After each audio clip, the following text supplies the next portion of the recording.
CMR jewellers సువర్ణ సంక్రాంతి సంబరాలు బంగారు ఆభరణాలపై 1050% తగ్గింపు. నమస్తే, నేను Vijay. So already HMPV virus గురించి ఇప్పుడంతా కూడా డిస్కషన్ నడుస్తుంది. సో లాక్డౌన్ ఏమన్నా పడే ఛాన్స్ ఉంటుందా అనేటువంటి వాదనలు కూడా వినిపిస్తున్నాయి. కానీ హెచ్ఎంపీవీ వైరస్ ఆల్రెడీ హైదరాబాద్లోని కొన్ని హాస్పిటల్లో కూడా కొంతమంది పేషెంట్స్కి ట్రీట్ చేశారు. గతంలోనే ఈ పేషెంట్స్కి సంబంధించి కూడా ఐసీయూ వరకు కూడా వెళ్ళారు.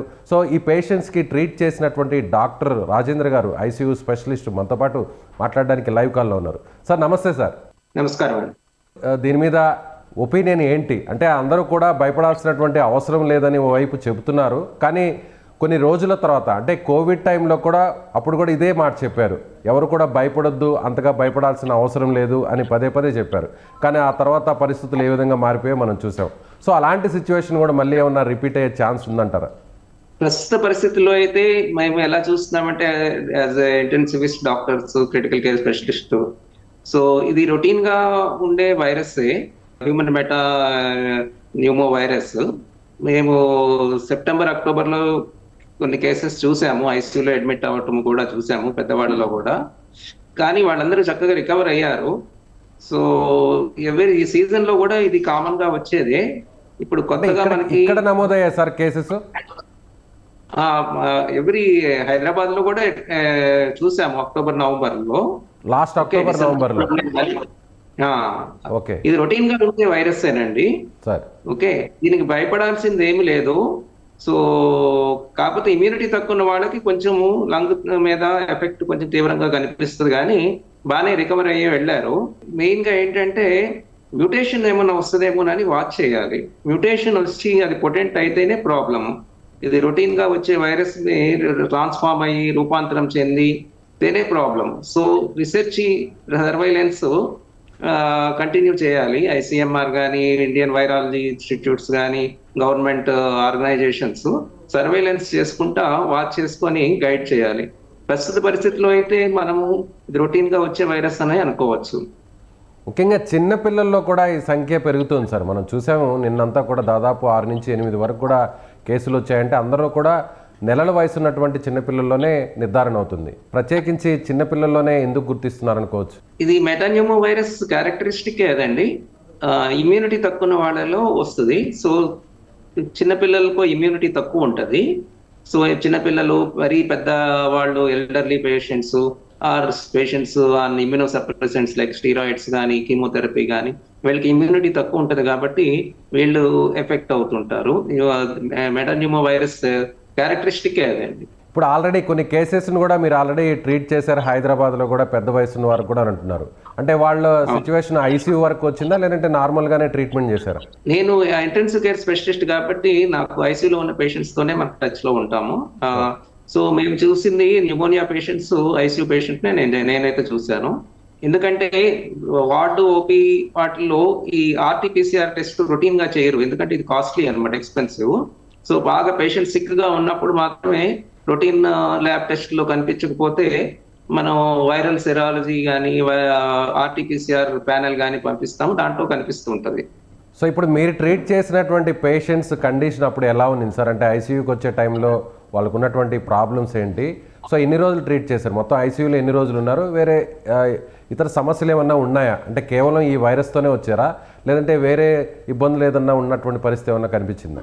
అవును, వీళ్ళందరికీ కోమార్బిడిటీస్ ఉన్న వాళ్ళు, elderly patients, diabetes, chronic kidney disease, heart failure patients, ఈ సిఓపిడి అంటే క్రానిక్ అబ్స్ట్రక్టివ్ లంగ్ డిసీజ్ అంటారు, ఈ వీళ్ళు అనమాట. సో వీళ్ళందరూ కూడా న్యూమోనియాతో వచ్చారు, కానీ ఆక్సిజన్ రిక్వైర్మెంట్ ఉండి ఐసీయూలో 4-5 days అబ్జర్వ్ చేసి రికవర్ అయిపోయి వెళ్ళిపోయారు.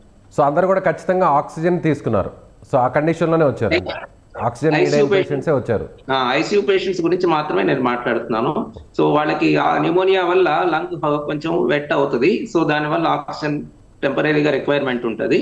సో ఆక్సిజన్ ఒకసారి లంగ్ కొంచెం రికవర్ అవుతున్న కొద్దీ ఆక్సిజన్ రిక్వైర్మెంట్ తగ్గిపోతుంది. They recovered and went out.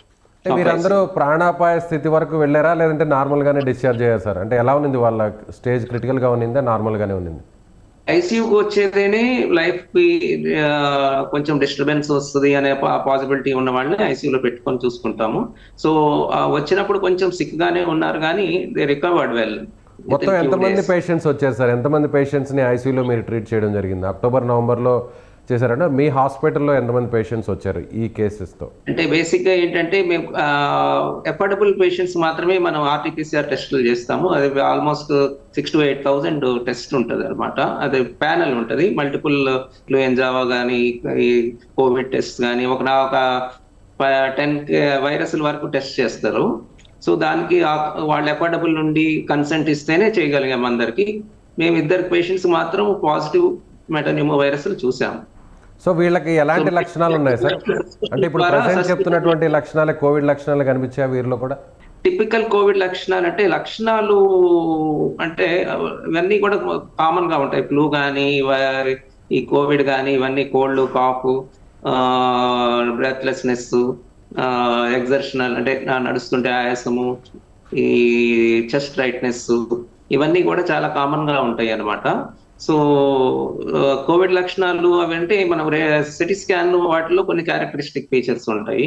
So వీళ్ళకి కోవిడ్ లక్షణాల వరకు అయితే సిమ్టమ్ వైజ్ సిమిలర్ ఉన్నాయండి. రేడియోలాజికల్ గా సిటీ స్కాన్ వైజ్ మాత్రం కోవిడ్ లాంటి పరిస్థితి కాదు. ఇప్పుడు మీరు ట్రీట్ చేసినటువంటి పేషెంట్స్ అందరూ కూడా ఏజ్ గ్రూప్ వాళ్ళు సార్? ఐసీయూలో అడ్మిట్ అయిన వాళ్ళందరూ కూడా మోస్ట్లీ 70+ అండి. 70+. చిన్నపిల్లలు అయితే ఎక్కడ కనిపించలేదు ఆ కేసెస్ ఎక్కడ కూడా మనకి ట్రేస్ అవుతుంది. అడల్ట్ క్రిటికల్ కేర్ అండి మా hospital, adult critical care. So we don't deal with paediatric. So అప్పుడు అంటే వీళ్ళ దగ్గర నుంచి మిగిలిన వాళ్ళకు కూడా స్ప్రెడ్ అయినటువంటి పరిస్థితులు ఏమైనా కనిపించాయా? హెచ్ఎంపీవీ వైరస్ మీరు ఆల్రెడీ ట్రీట్ చేశారంటున్నారు. సో వాళ్ళ ఫ్యామిలీ మెంబర్స్ కానీ లేదంటే మిగతా వాళ్ళు కూడా సిమ్టమ్స్ కనిపించడం కానీ? మేము వైరల్ న్యూమోనియా సస్పిషన్ పేషెంట్స్ కి ఐసోలేషన్ లో పెడతాము. Separate cubicles, separate exhaust fans ఇవన్నీ ఉంటాయి. సో వాళ్ళని మేము మిక్స్ చేయము. సో మేము సపరేట్ గా పెట్టాము. సో ఎవరికి కూడా ఇంటర్నల్ స్ప్రెడ్ కానీ హాస్పిటల్ ఎంప్లాయీస్ కానీ వర్కర్స్ కానీ ఏమి ఎఫెక్ట్ అవ్వలేదు. మొత్తం ఎన్ని రోజుల వరకు ఐసీయూలో వీళ్ళు ఉన్నారు సార్ వచ్చిన patient? Depends on lung condition అండి, అదర్ కోమార్బిడిటీస్ ఎలా డిస్టర్బ్ అయ్యాయి అనేది దాన్ని బట్టి ఉంటాయి. యావరేజ్ గా అంటే 4-5 days ఉన్నారు. 4 to 5 days. సో దీని గురించి అప్పుడు పెద్దగా అంత చర్చ కూడా జరగలేదు, కానీ ఇప్పుడు ఎందుకు సార్ ఆ స్థాయిలో హెచ్ఎంపీ వైరస్ గురించి ఇంత డిస్కషన్ నడుస్తుంది అని? ఇది రొటీన్ వైరస్ కాబట్టి చర్చ జరగలేదు ఆ టైంలో. ఇప్పుడు చైనాలో ఒక ఎండమిక్ లాగా వచ్చేపటికి అండ్ చైనా నుంచి వచ్చే వైరస్ అంటే కొంచెం పానిక్ క్రియేట్ అవుతుంది అండ్ ఇన్సిడెంట్స్ కూడా చాలా ఎక్కువ ఉంటుంటది అండ్ చైనా నుంచి ఇన్ఫర్మేషన్ కూడా మనకి క్లియర్ గా రాదు. సో ఈ రీజన్స్ వల్ల ఎక్కువ ఊహించుకోవడం జరుగుతూ ఉండే పాసిబిలిటీ ఉంది. ఏమైనా China virus, metapneumo virus routine virus కాకుండా ఏమన్నా మాడిఫై అయ్యిందా లేకపోతే మ్యూటేషన్ అయ్యిందా దాని గురించి కూడా మనకి డీటెయిల్స్ తెలియవు. సో దీనివల్ల మనం ఎగ్జాగరేటెడ్ థింకింగ్ లో అండ్ రీసెంట్ కోవిడ్ ఎక్స్పీరియన్స్ వల్ల కూడా మనం కొంచెం ప్యానిక్ అవుతున్నాము. సో అంటే జనరల్ పబ్లిక్, కానీ డాక్టర్స్ వైజ్ వీఆర్ వెరీ అంటే we have seen such routine viruses kabatti we are not in panic but we are taking all the care and precautions. So పాత వైరసే అంటే ఆల్రెడీ అక్టోబర్ నవంబర్లో కొన్ని cases కూడా trace out చేశారు, already treat చేశారని అంటారు. ఒకవేళ పాత వైరస్ అయితే, పాత మ్యూటేషన్ అయితే ఎవరు కూడా భయపడాల్సిన అవసరం లేదంటారు. కానీ ఒకవేళ కొత్త స్ట్రెయిన్ మ్యూటేషన్ చేంజ్ చేసుకొని వస్తుంది అనేటువంటి ఆందోళనే ఉందంటారు, అంతేనా? అంతే, ఆందోళనే ఉంది. కాకపోతే మనం సర్వైలెన్స్ చేసుకోవాలి. ఏమైనా క్రాప్స్ అంటే ఇన్సిడెంట్స్ ఏమైనా పెరుగుతుందా, ఏ గ్రూప్ ఆఫ్ పేషెంట్స్ కి అవుతుంది, వాళ్ళకి ఏమైనా కాంటాక్ట్స్, ట్రావెలింగ్ హిస్టరీ కానీ కాంటాక్ట్స్ కానీ ఇవన్నీ ట్రేస్ అవుట్ చేసుకుని అని మనం మానిటరింగ్ చేసుకోవాలి. బేసిక్గా at this point of time more than panic action plan పెట్టుకొని మానిటరింగ్ చేసుకోవాలి. ఒకవేళ పాత స్ట్రెయిన్ అయితే హెచ్ఎంపీవీ వైరస్ ఇది సీజనల్గా వచ్చేటువంటి వైరసా లేదంటే సమ్మర్లో కూడా దీని ఇంపాక్ట్ ఎక్కువ ఉండే అవకాశం ఉందంటారు? అంటే కేవలం ఇది వింటర్ సీజన్లోనే దీని ప్రభావం ఉండే ఛాన్స్ ఉంటుందంటారా? ఇది యూజువల్గా ఏంటంటే ఈ వైరసెస్ సీజన్ చేంజ్ ఓవర్స్ లో కొంచెం వాటి ఎఫెక్ట్ ఎక్కువ ఉంటుందండి. వింటర్ నుంచి సమ్మర్కి వచ్చేసి దాంట్లో summer to rainy season transition time ఉంది కదా, ఆ టైంలో కొంచెం ఎక్కువ ఇన్సిడెంట్స్ ఎఫెక్ట్స్ కనిపిస్తూ ఉంటాయి. సో వీళ్ళకి అంటే ఇప్పుడు ఆల్రెడీ అడ్మిట్ అయినటువంటి పేషెంట్స్కి ఎలాంటి ఫుడ్ కానీ ఎలాంటి మెడిసిన్ కానీ ఇచ్చారు సార్? స్పెషల్ ఫుడ్ లాంటిది ఏమి ఉండదండి.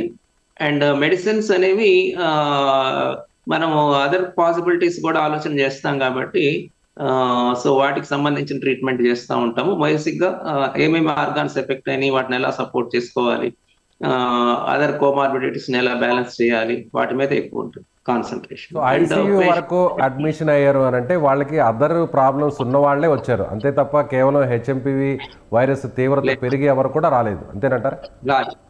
కరెక్ట్.